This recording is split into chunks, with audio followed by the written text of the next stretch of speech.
We are still in the discovery phase of the new patch, and I have found something amazing I wanted to share with you. In the patch notes, you can find that the chemod Robotic Arm that you sometimes receive from the Zorn trait got a massive buff. The proc chance for an additional auto attack was almost doubled, from 33% to 60%. What exactly does Riot mean with an additional attack? Fortunately, this is quite easy to understand. If the effect procs, then the unit will receive an additional 300% attack speed buff that expires after one auto attack. Something noteworthy about this interaction is that this is the only way of going beyond the attack speed limit of 5 attacks per second. Now let's get to the interesting stuff. You've probably wondered if a unit is capable of proccing the effect with their ability. For example, if Jinx is capable of receiving Ginzo stacks with her rockets, does this mean she can get bonus attack speed as well? As I've shown in a previous video, she cannot. In fact, as far as I know, there is not a single ability in the game that can proc the effect, which is a good thing, because imagine if Garen could proc the effect with a spin. That would be truly terrifying. Which brings me to the next part of this video, how to make Garen receive the robotic arm proc during a spin. Riot had a bit of an oversight, because the attack speed steroid only expires after doing an attack. But if Garen does an attack, procs the robotic arm, and is already full mana from the previous attack,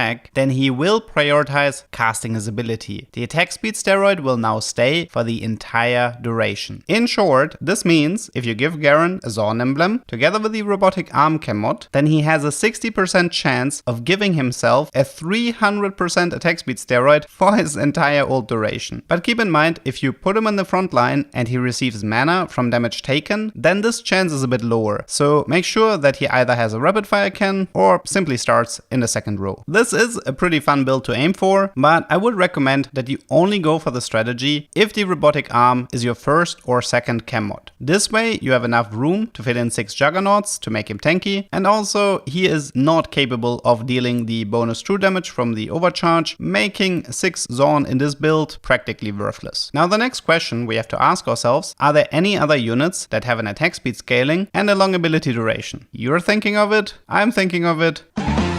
Who's that Pokemon? I am Garen.